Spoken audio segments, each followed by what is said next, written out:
नमस्कार. किमंतु लाईव्हमध्ये आपल्या सर्वांचं मनपूर्वक स्वागत. सूर्याजी पिसाळ एक विलक्षण वतनकथा या आपल्या व्यक्तिविशेष या मालिकेतील आजचा आपला पहिला भाग आहे.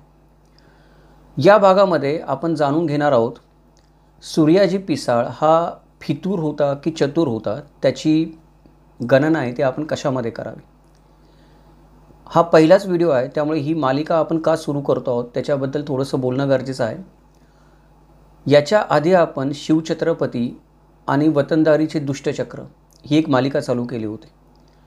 त्याच्यामध्ये वतनदारी पद्धतीने शिवकालीन समाज कसा वेढला होता आणि वतनदारांचा जो चक्रव्यूह होता तो भेदणं शिवछत्रपतींना कसं जड जात होतं याच्याबद्दल आपण चर्चा केली.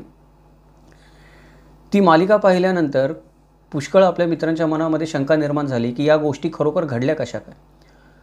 म्हणजे अमुक एक व्यक्ती आहे, ती अमुक एक व्यक्ती आपण म्हणू की वतनदार आहे, तर त्या वतनदारीचं जे दुष्टचक्र त्या एखाद्या व्यक्तीबरोबर चालू होतं जे स्वराज्याला उपद्रवकारक होतं. आता उपद्रवकारक होतं असं म्हणणं पण पूर्णांशाने खरं नाही आहे. त्याचं कारण वतनदारी पद्धती ही स्वराज्यासाठी किंवा कोणत्याही राज्यासाठी मध्ययुगीन कालखंडामध्ये ते मुघली राज्य असो, मुसलमानी राज्य असो, हिंदूंचं राज्य असो, शिवछत्रपतींचं स्वराज्य असो, वतनदारी पद्धत ही तळागाळामध्ये झिरपलेली होती. वरती कुठलाही राजा बदलला, कुठली राजवट आली तरी वतनदारी पद्धतीमध्ये फरक पडायचा नाही आणि ती पद्धत नष्ट करायची म्हटली तर सर्व महसुलाचा ढाचाच ढासळून जाण्याची शक्यता होती. त्यामुळे कोणी राजा शक्यतो वतनदारी पद्धतीला हात लावायच्या फंदामध्ये पडत नसे. विषय असा होता की वतनदारी पद्धत ही फक्त आणि फक्त उपद्रवी नव्हती, ती उपयोगी पण होती. पण एखादी गोष्ट उपयोगी असते किंवा उपद्रवी असते हे कशावरून सिद्ध होतं. एखादी गोष्ट उपयोगी आहे का उपद्रवी आहे हे कशावरून ठरतं. कोणतीही सिस्टीम किंवा कोणतीही व्यवस्था ही पूर्णपणे कधी वाईट नसते आणि पूर्णपणे कधी चांगली नसते. वतनदारी पद्धतीबद्दल पण तसंच होतं.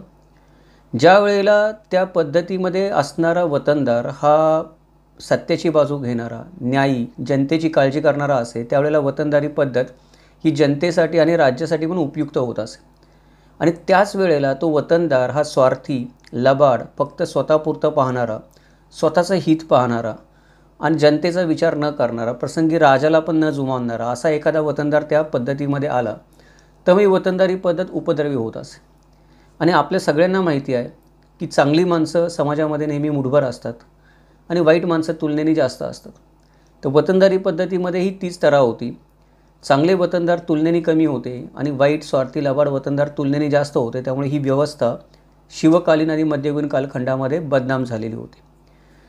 तर ही वतनदारी व्यवस्था अशा रीतीने बदनाम झाली होती तर ती कोणत्या प्रकारच्या माणसांमुळे झाली होती हे उदाहरणादाखल सिद्ध करून सांगणं गरजेचं आहे. मागच्या आपल्या वतनदारीचे दुष्टचक्र या मालिकेमध्ये आपण कोणाचं नाव घेतलं नव्हतं. आपण वतनदारी पद्धतीचं दुष्टचक्र समजावून सांगितलं होतं.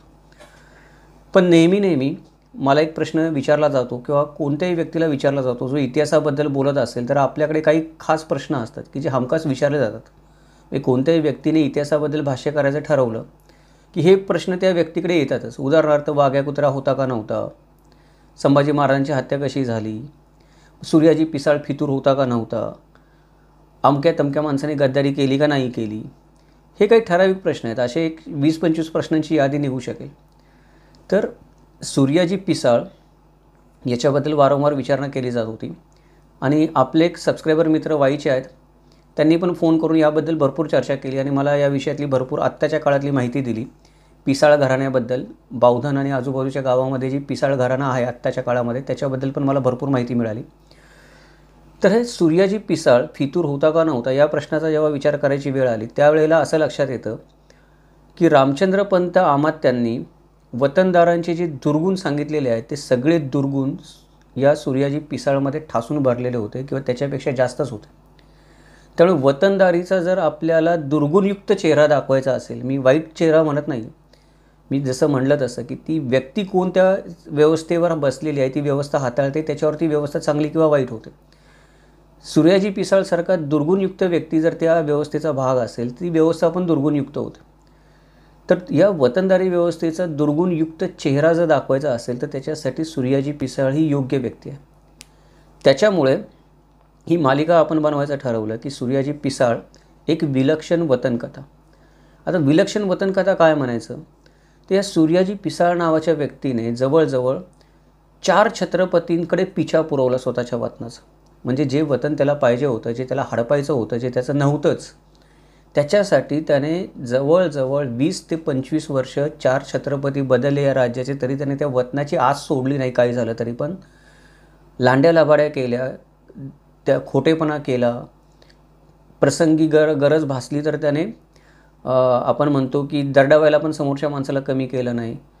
बोटशेपी भूमिका घेतली, कधी सोयरीक लावली, कधी धर्म बदलला, पुष्कळ गोष्टी केल्या. म्हणजे जर तुम्ही सूर्याजी पिसाळची कथा वाचायला लागाल तर तुम्हाला ती विस्मयकारक विलक्षणच कथा आहे. म्हणजे ती वतन कथा जरी आपण बाजूला ठेवली, वतनाची कथा जरी बाजूला ठेवली, तरी एक माणूस काय काय करू शकतो, ते पण जेव्हा महाराष्ट्र 27 वर्ष आगीमध्ये जळतोय स्वातंत्र्य युद्धाच्या, त्यावेळेला या व्यक्तीचं काय वतनाचं घोंगडं चाललेलं आहे हे जर बघितलं तर आश्चर्य वाटल्याखेरीज राहत नाही.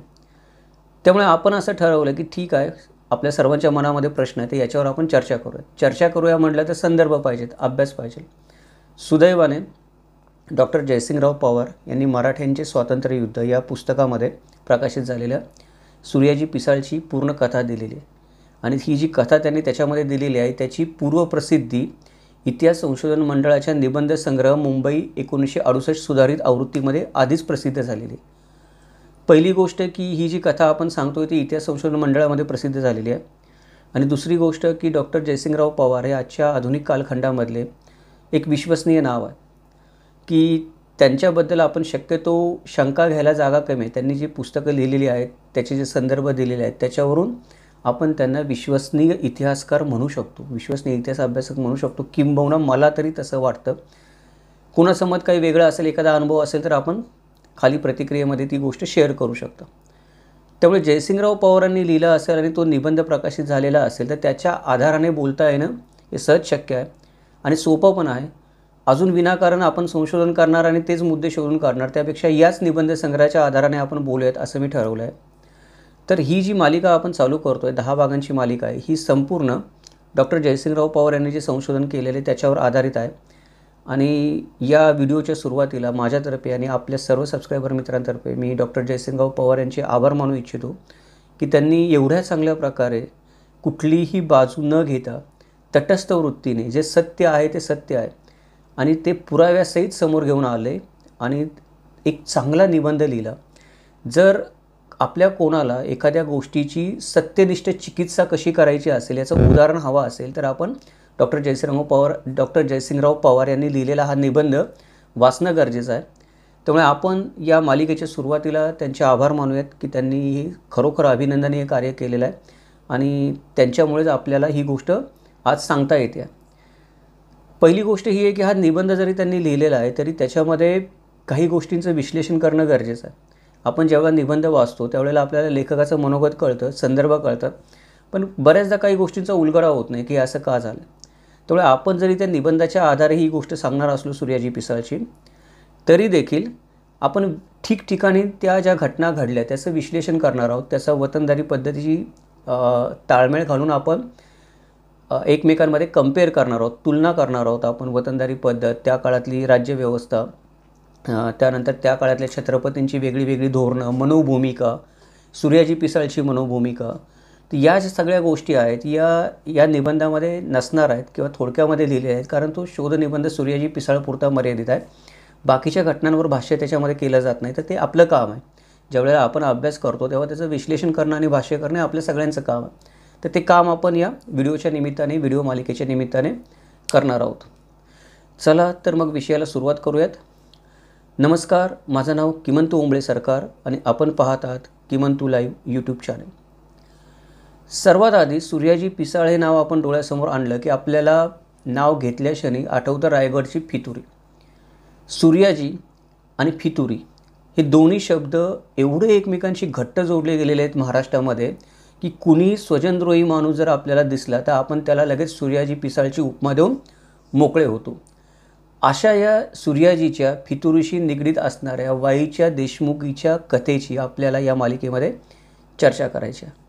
चर्चा करायच्या आधी एक गोष्ट आधीच नमूद करून सांगावीशी वाटते की सूर्याजी पिसाळ याने फितुरी केली का नाही केली आपण पुढे बघू, तो आपल्या विषयाचा भाग आहे. पण असं मानलं जातं की सूर्याजी पिसाळाने फितुरी केली आणि त्याच्याबद्दल संपूर्ण पिसाळ घराण्याला किंवा पिसाळ आडनाव लावणाऱ्या आपल्या बांधवांना स्वजनद्रोही ठरवलं जातं किंवा त्यांच्याकडे त्या नजरेने बघितलं जातं की नाही तुम्ही पिसाळांनी फितुरी केली. तर हे चुकीचं आहे.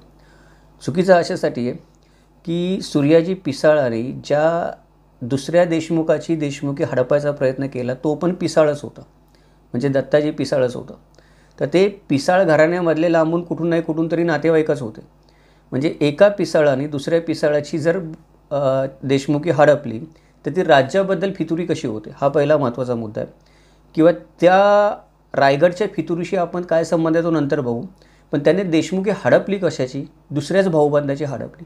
म्हणजे आपल्या महाराष्ट्रामध्ये ही एक आपण म्हणतो की आम गोष्ट झालेली आहे भाऊबंदकी करणं.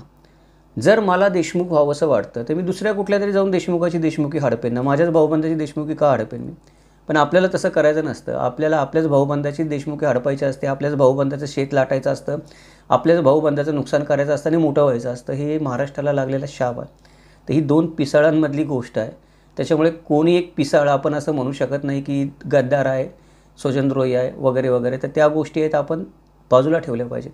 तो फितूर का चतुर हे आपल्या आजच्या व्हिडिओचं टायटलच आहे किंवा नाव शीर्षकच आहे आपल्या आजच्या व्हिडिओचं की सूर्याजी पिसाळा फितूर आहे का चतुर आहे, त्याच्यावर आपण चर्चा करणारच आहोत. पण ही गोष्ट लक्षात ठेवली पाहिजे आपण की कुठल्याही एका घराण्याला बदनाम नाही केलं पाहिजे कुठल्याही एका व्यक्तीच्या नावासाठी. तीच गोष्ट जावळीच्या मोरे घराण्याबद्दल पण आहे. आपण त्याच्यावर मोठी मालिका पण बनवलेली आहे. एक दौलतराव मोरेंनी चुकीचे निर्णय घेतले म्हणून आपण अख्ख्या मोरे घराण्याला बदनाम नाही केलं पाहिजे जावळीच्या. त्याच्या आधी 8 पिढ्या त्यांनी जावळीमध्ये राज्य केलंच होतं. ते कसं का असताना पण केलं होतं. ही गोष्ट आपण लक्षात ठेवली पाहिजे. या गोष्टी आपण शिकल्या पाहिजेत. ठीक आहे, ही थोडी प्रस्तावना झाली, करणं गरजेचं होतं म्हणून सांगितली. आता ही रायगडच्या फितुरीची गोष्ट आली कुठून? म्हणजे जर आपल्याला कोणावर विश्वास ठेवणार आपण की कुठल्या आपण म्हणू शकतो की विश्वसनीय स्रोताने किंवा इतिहासकाराने ही गोष्ट सांगितलेली आहे. तर ही जी गोष्ट आहे हे रियासतकार गोविंद सखाराम सरदेसाई, आपण ज्यांना रियासतकार देसाई म्हणतो, त्यांनी त्यांच्या रियासतीच्या स्थिरबुद्धी राजाराम या खंडात सूर्याजी पिसाळची एक आख्यायिका नमूद केली आहे. आता इथे शब्द काय बघा, आख्यायिका. म्हणजे सरदेसाईंनी असं कुठंही म्हणलेलं नाही आहे की ही गोष्ट घडलेली आहे ती खरी आहे आणि त्याचे माझ्याकडे पुरावे आहेत. सरदेसाई पण असं म्हणतात की आख्यायिका आहे. परंतु सरदेसाईंनी पण इथे काळजी घेणं गरजेचं होतं की आख्यायिका देताना त्यांनी अभ्यास करून त्या आख्यायिकेचा शोध घेणं गरजेचं होतं. जसं की डॉक्टर जयसिंगराव पवारांनी घेतला, ते शोध घेण्याचे कष्ट सरदेसाईंनी केले नाहीत. ती आख्यायिका फक्त सांगितली आणि लोकांनी तीच आख्यायिका खरी म्हणून सर्व पिसाळ घराण्याला बदनाम करायचं ठरवलं आणि सूर्याजी पिसाळवर फितुरीचं खापर फोडायचं ठरवलं. तर मोठमोठे इतिहासकार जे असतात ते मोठमोठे इतिहासकार पण कधीकधी पूर्ण संशोधन करत नाहीत, कारण तो त्यांच्या लिखाणाचा विषय नसतो ग्रंथाच्या. त्यामुळे एखादी आख्यायिका सापडली त्याच्यामध्ये टाकून देतात, पुढे निघून जातात, खरं खोटं करत नाहीत. त्याच्यामुळे मोठे गैरसमज होतात, इतिहासामध्ये चुकीचे समज पसरतात. त्यामुळे मोठमोठ्या इतिहासकारांना पण आपण प्रश्न विचारले पाहिजेत. त्यांनी लिहिलेल्या सांगितलेल्या प्रत्येक गोष्टीची चिकित्सा केली पाहिजे. आता इथे सरदेसाईंनी फक्त आणि फक्त ही आख्यायिका सांगितली आणि विषय सोडून दिला. त्याच्यामुळे सूर्याजी पिसाळ फितूर आहे, गद्दार आहे ही गोष्ट महाराष्ट्रामध्ये रुजली. डॉक्टर जयसिंगराव पवार यांनी त्याची पुढे जाऊन चिकित्सा केली. त्याच्यामुळे आपल्याला नवीन पैलू समोर आले. याचा अर्थ एवढाच आहे, म्हणजे मला सांगण्याचा मतितार्थ एवढाच आहे, कोणताही तुमच्या आवडीचा लेखक असेल, ऐतिहासिक कादंबरी लिहिणाऱ्या लेखकांवर तर बिलकुल विश्वास ठेवू नका. पण इतिहासकार जरी असेल तुमच्या एखाद्या आवडीनिवडीचं, तरी त्याने एखादी आख्यायिका सांगितली असेल आणि पुरावे दिले नसतील, त्याची चिकित्सा केली नसेल तर ती खरी मानू नका. समाजामध्ये गैरसमज पसरवू नका. जसं आपण म्हटलं तसं की जदुनाथ सरकार असतील, रियासतकार सरदेसाई असतील, हे तर ढळढळीत उदाहरणं आहे आत्ताचं की त्यांनी सूर्याजी पिसाळच्या बाबतीमध्ये जी गोष्ट केली त्याच्यावरून की अर्धवट गोष्टी सांगितलेल्या आहेत किंवा त्यांना स्वतःला काहीतरी गोष्ट त्यांना स्वतःला वाटतं की खरोखर सूर्याजी पिसाळने फितुरी केली असावी म्हणून रायगड पडला किंवा रायगड हा किल्ला पडूच शकत नाही कोणीतरी फितुरी केल्याशिवाय, अशी पण काही लोकांची धारणा असते की आमचा अभेद्य किल्ला आहे, मग कोणीतरी फितुरी केली म्हणून पडला. काही इतिहासकारांची पण तशी धारणा असते. ती धारणेला बळकटी देण्यासाठी हे लोक काय करत असतात, पुरावे सापडले नाही की आख्यायिका सांगत असतात. त्याच्यामुळे आपण काय केलं पाहिजे, या आख्यायिकांपासून नेहमी सावध राहिलं पाहिजे. ती काय आख्यायिका होती ती त्यांच्या शब्दामध्ये मी वाचून दाखवतो, जेणेकरून आपल्याला कळेल की हे सगळं जे पुढचं रामायण घडलं ते कशामुळं घडलं. तर ती स्थिरबुद्धी राजाराम या खंडात सरदेसाई अशा आख्यायिका सांगतात. शौर्यादी गुणात मराठे कोणासही हार जाणारे नाहीत. त्यांचे मरण गळे कापू स्वभावात आहे. म्हणजे मराठे शौर्यात कोणाला हार जाणार नाहीत, पण एकमेकांचे गळे कापण्यामध्ये हुशार आहेत. एक मराठाच दुसऱ्या मराठ्याला गळे कापून मारतो. मुघलांना त्या मराठ्यांना मारता येणं शक्य नाही आहे. हा प्रकार रायगड किल्ल्याच्या बाबतीत चांगले निदर्शनास आलं. किल्ला इतका दुर्भेद्य की लढून तो बहुधा मोगलांचं प्राप्त झाला नसावा. बघा सरदेसाई काय म्हणतात, किल्ला इतका दुर्भेद्य म्हणजे त्यांनाही ठसवायचं की रायगडसारखा दुर्भेद्य किल्ला मुघल जिंकू शकत नाहीत आणि मुघलांस तो लढून प्राप्त झाला नसावा असं म्हणतात. म्हणजे त्यांना पण सरदेसाईंना माहिती नाही आहे की रायगड किल्ला लढून मुघलांनी घेतला का नाही घेतला, ते नसावा म्हणतात, टोकून देत आहेत. वेढा घालून 8 महिने झाले, तथापि इतिकाद खान उर्फ जुल्फिकार खान याचे पाऊल यत्किंचितही पुढे पडेना. बादशाने त्यास सारखी निकड लावली आणि त्याच्या मागणीप्रमाणे सामान फौजा सर्व काही तयार करून पाठवले. तेव्हा खानाने कपटविद्येचा प्रयोग केला. आता इथे एक गोष्ट लक्षात ठेवण्यासारखी आहे की वेढा घालून 8 महिने राहिले. 8 महिने झाल्यानंतर आपण एक गोष्ट लक्षात घेतली पाहिजे की रायगडचा किल्ला अभेद्य आहे, दुर्भेद्य आहे नैसर्गिकरित्या, परंतु जर रसद आणि दारुगोळाच तिथे वरती पोहोचला नाही, खाण्यापिण्याचे हाल व्हायला लागले, तर तो किल्ला लढून काही उपयोग नाही. तुम्ही जास्त काळ लढू नाही शकत. 8 महिने जर रसद वर नाही पोहोचली तर भुकेने मारणार माणसं, किल्ला खाली करावा लागणार. आणि याच्या उलट जर आपण जिंजीचा किल्ला बघितला तर राजाराम महाराज जिंजीच्या किल्ल्याला 20 वर्ष राहिले. त्याचं कारण काय, 20 वर्ष जिंजीच्या किल्ल्याला हाच जुल्फिकार खान ज्याने रायगडला वेढा घातला होता, तो जुल्फिकार खान जिंजीच्या किल्ल्याला पूर्ण वेढा कधी घालू शकला नाही. त्याच्याकडे तेवढी फौज कधी नव्हतीच की तो जिंजीच्या किल्ल्याला पूर्ण वेढा घालेल. त्याच्यामुळे मराठे कधी पण आत जायचे, बाहेर यायचे, किल्ल्यावर रसद पोचायची. त्याच्यामुळे 20 वर्षे जिंजीचा किल्ला मराठ्यांना लढवता आला. पण रायगडचा किल्ला 8 महिने लढवता आला नाही. त्याचं कारण रायगडचा किल्ला जरी अभेद्य असला तरी प्रचंड मोगल फौजेने तो चारी बाजूने घेरला होता. रसद संपलेली होती. आता एक तर भुकेने मरावं किंवा शरणागती पत्करून जीव वाचवून पुढे लढायचा, काय जगलो वाचलो तर पुढे लढण्याचा विचार करावे. 2च मार्ग किल्ल्यावरच्या माणसांना त्या काळामध्ये उपलब्ध होते, हे आपण लक्षात घेतलं पाहिजे. मग अशा वेळेला खानाने कपटविद्येचा प्रयोग केला. तर हे प्रयोग केला बघायला रियासतकार थोडे तिथं होते गेलेले, खानाने कपटविद्येचा प्रयोग केला, ते आख्यायिका सांगता येते. तर अशा वेळेला रियासतकार पुढे काय म्हणतात, सूर्याजी पिसाळ हा एक हुशारग्रस्त वर किल्ल्याचे बचावास होता. त्यास वाईची देशमुखी देण्याचे आमिष दाखवून खानाने फितूर केले. किल्ल्याचे दरवाजे उघडून सूर्याजीने मार्गशीर्ष शुक्र 2 रविवार तारीख 3/11/1689 रोजी मोगलांना आत प्रवेश करून दिला. त्यावेळी येसूबाईची अवस्था काय झाली असेल याची कल्पना केलेलीच बरी. जीवाचा अपाय करणार नाही अशी खानाकडून शपथ घेऊन नशिबास बोल लावीत ती मुलाबाळांचं खानाची स्वाधीनच आहे. आता सूर्याजी पिसाळ रायगडच्या किल्ल्यावर होता, ही आख्यायिका आहे. म्हणजे हे रियासतकार आख्यायिका सांगतात, सत्य नाही सांगत आणि सत्य त्यांना माहीत पण नाही. ज्या अर्थी त्यांनी सूर्याजी पिसाळ याने किल्ल्याचे दरवाजे उघडून खानाला प्रवेश दिला असं लिहिलं, तर त्याच्यावरून आज जी कागदपत्रं उपलब्ध आहेत त्याच्यावरून आपण असं म्हणू शकतो की त्यांनी फक्त मुघलांकडची कागदपत्रं आणि मुघलांकडच्या आख्यायिका वाचलेल्या आहेत. त्यांनी मराठ्यांकडची कागदपत्रं वाचलेलीच नाहीत. काय झालं ते देशमुखीचा कथला त्यांना माहीतच नाही, वाईच्या देशमुखीचा काय प्रकार आहे रियासतकारांना माहीतच नाही, किंवा माहीत असलं तरी त्यांनी दुर्लक्ष केलं, किंवा लिहिलेलं नाही विस्ताराने त्याच्याबद्दल. त्यांना ते लिहिणं गरजेचं वाटलं नाही की रायगडचा किल्ला एखादा माणूस दरवाजे उघडून कसा काय फितूर होतो किंवा कसा काय फितुरी करतो आणि रायगडच्या किल्ल्याचे दरवाजे उघडतो. एवढं मोठं त्याला काय दिलं मुघलांनी, आणि जे मुघलांनी दिलं ते त्याच्याकडे टिकलं का तरी पिढ्यानुपिढ्यात, किंवा त्याच्या आयुष्यात तरी टिकलं का, त्याला त्याचं सुख मिळालं का, मुघलांनी त्याला संरक्षण दिलं का, त्याच्याबद्दल त्याला ते उपभोगता आलं का, याची पण पुढे जाऊन आपण चर्चा करायला पाहिजे ना.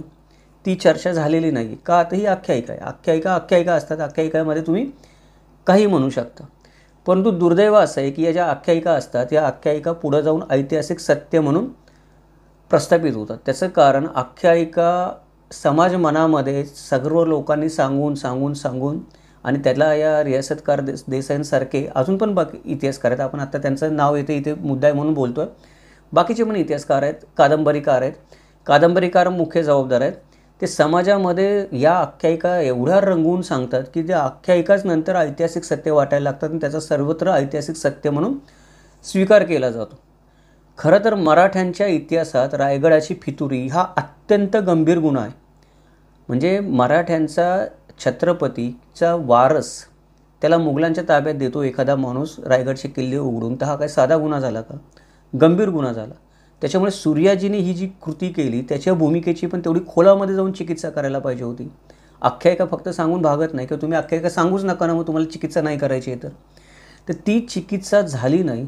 म्हणून तत्कालीन कागदपत्रांचा शोध घेऊन ऐतिहासिक सत्याचा मागोवा घेणं गरजेचं झालं. आणि ते काम डॉक्टर जयसिंगराव पवार यांच्या नियतीमध्ये कदाचित होतं, नशिबामध्ये. त्यामुळे त्यांच्याकडून ते काम पूर्णत्वास गेलेलं आहे. आणि आता आपण चर्चा करू शकतो की नक्की काय झालं. तर नक्की काय झालं हे समजून घ्यायच्या आधी आपण काय करू की हा सूर्याजी नेमका होता कोण. का सूर्याजी जो वतनदार असेल तो नेमका कोण जातीचा वतनदार होता. कोण जातीचा म्हणजे त्याची जात मराठा होती, बरोबर आहे. जात या शब्दाचा अर्थ इथे घ्यायचा की कुठल्या वृत्तीचा वतनदार होता, कसा वतनदार होता हा. तर सगळ्यात पहिल्यांदा सूर्याजी पिसाळ हा वाई परगण्यातील ओझरडे गावाचा पाटील होता. ओझरडे गाव आजही आहे वाई तालुक्यामध्ये, तिथला पाटील होता. पाटील म्हणजे पण काय झालं, एक गावापुरता का होईना आपण वतनदारच झाला. याच्या व्यतिरिक्त पण त्याच्याकडे परगण्यातल्या एका गावाची अर्धी वतनदारी होती. म्हणजे पूर्ण वतनदारी नव्हती, की एका गावातल्या एका परगण्यातील एका गावातली अर्धी देशमुखी त्याच्याकडे होती. म्हणजे गावापुरती अर्धी देशमुखी त्याच्याकडे होती. परगण्याची पूर्ण देशमुखी नव्हती. परगण्यामध्ये 40 गावं असतात. त्या 40 गावात 40 ते 60 गावं असतात. त्यातल्या एका गावाची अर्धी देशमुखी त्याच्याकडे होती, त्याच्या वाटणीला येत होती. पण हा मनुष्य काय होता, तेवढ्यावर समाधानी नव्हता. आपल्याला दिसतं आपल्या आजूबाजूला की काही माणसं त्यांना जे मिळतं त्यात बिलकुल समाधानी नसतात.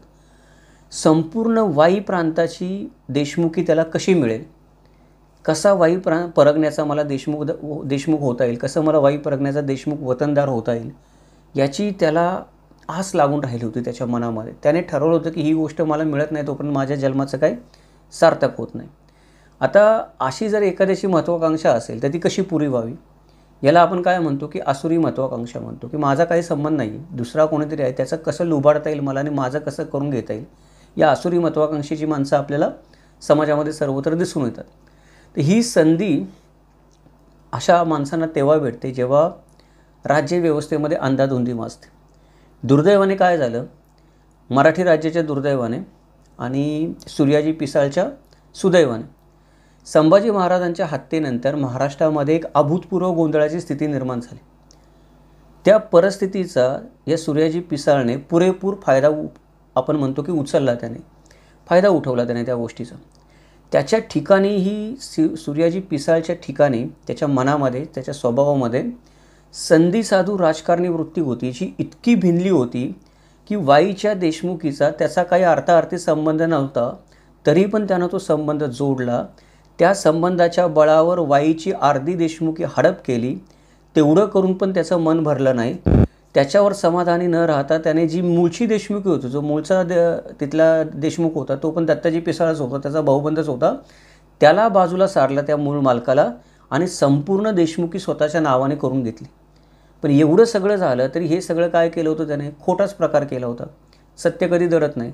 त्यामुळे सगळी देशमुखी त्याने त्याच्या नावावर करून घेतली. ती त्याला पचेना, कारण ती त्याची नव्हतीच. लोक होते सांगणारे की याची नाहीच आहे, दत्ताजी पिसाळची देशमुखी. मग तेव्हा त्याने काय केलं की ती अर्धी देशमुखी दत्ताजी पिसाळला परत दिली आणि अर्ध्या देशमुखीवर तडजोड केली. जवळजवळ 20 ते 25 वर्षे त्याने या देशमुखीचा घोळ घालून 4 छत्रपतींना जेरीस आणून, मंत्र्या-संत्र्यांना जेरीस आणून, राजकारण करून, मोठमोठे उपद्व्याप करून त्याने काय केलं की अर्धी देशमुखी शेवटी मिळवलीच.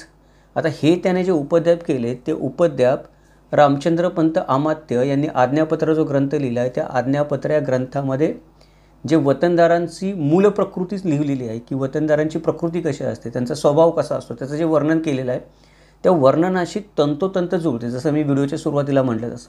तर रामचंद्रपंत अमात्य काय म्हणतात ते आपण परत एकदा वाचूयात.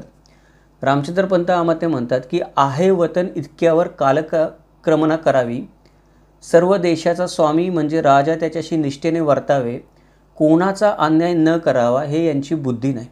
म्हणजे जे उपद्व्यापी वतनदार आहेत त्यांचं कसं आहे की आपल्याला जेवढं वतन मिळालं त्याच्यावर जगून सुखी समाधानी राहावं, ज्या राजाने आपल्याला वतन दिलं आहे त्याच्याशी निष्ठेने राहावं, जनतेवर अन्याय करू नये, ही वृत्तीच नाही या वतनदारांची. नूतन संपदावे, बळकट व्हावे, बळकट झाले म्हणजे एकाचे घ्यावे, डावे दरवडे करावे, हा यांचा सहज हव्यास. म्हणजे एक वतन मिळालं तर त्यांची हौस काही भागत नाही, अजून नवीन वतन पाहिजे. जेवढी नवीन वतनं मिळतील त्या वतनातून जो पैसा मिळेल, सुबत्ता मिळेल, संपत्ती मिळेल, त्याने अजून बळकट व्हावं. बळकट झालं म्हणजे एकाचं घेतलं, लुबाडलं तिथे थांबू नये, अजून दुसऱ्याचं लुबडायचा प्रयत्न करावा. जिथे शक्य होतील तिथे दावे दरवडे टाकावेत, म्हणजे उगाच घोळ निर्माण करावेत, गोंधळ निर्माण करावेत, खोटे पुरावे निर्माण करावेत, दावे सांगावेत दुसऱ्याच्या वतनावर, चांगल्या माणसाला काम करणाऱ्या जेरीस आणावी. हा यांचा हव्यास आहे, हा यांचा स्वभाव आहे, मूलवृत्ती आहे.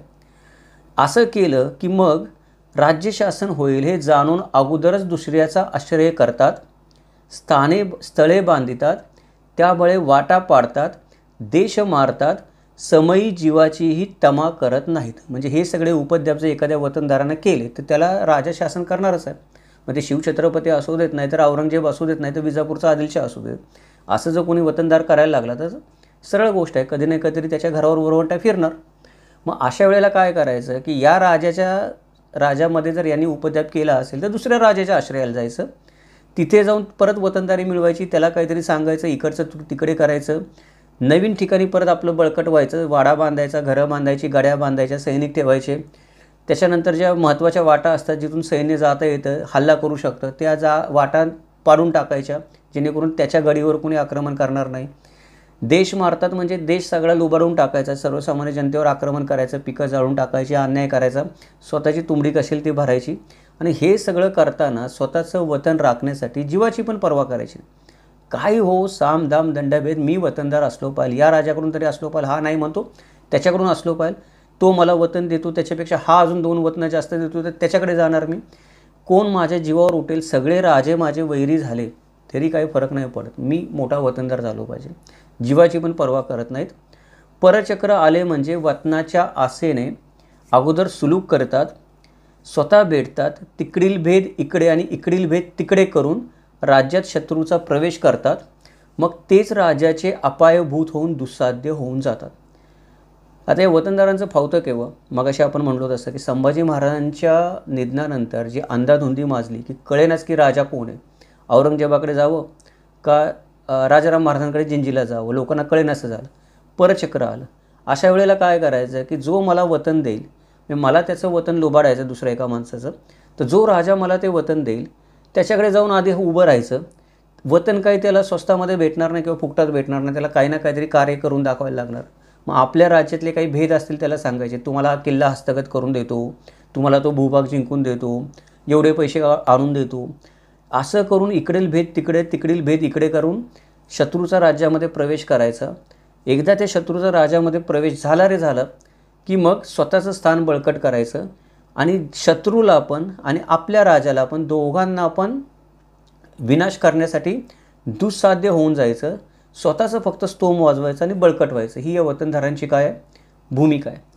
आता ही रामचंद्रपंत अमात्यांनी हे वर्णन का केलं आज्ञापत्रामध्ये? 27 वर्षाचे महाराष्ट्राचं स्वातंत्र्य युद्ध चाललं, राजाराम महाराज जिंजीला बसले होते, रामचंद्र अमात्य होते ते पन्हाळ्याला होते.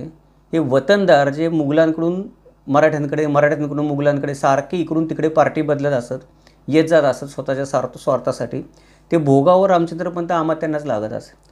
तिकडे जाऊन राजाराम महाराजांकडे जायचं, राजाराम महाराजांना काहीतरी भलतेच सांगायचं, राजाराम महाराजांनी तिकडून काहीतरी हुकूम काढायचा, तो हुकूम इकडे पाळता येणं अशक्य असायचं.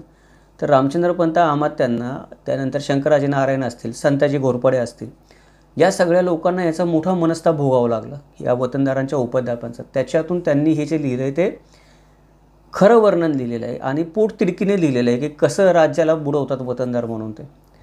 तर विषय असा आहे की हे जे रामचंद्रपंत अमात्यांनी जे वर्णन केलेलं आहे ते वर्णन करताना आपण असं सहज म्हणू शकतो की सूर्याजी पिसाळचं उदाहरण त्यांच्या डोळ्यासमोर असणार आहे की हे जे काही म्हणून त्याच्यामध्ये उपद्व्याप सांगितले ते वतनदार करतात ते सगळे सूर्याजी पिसाळणी केलेले आहेत.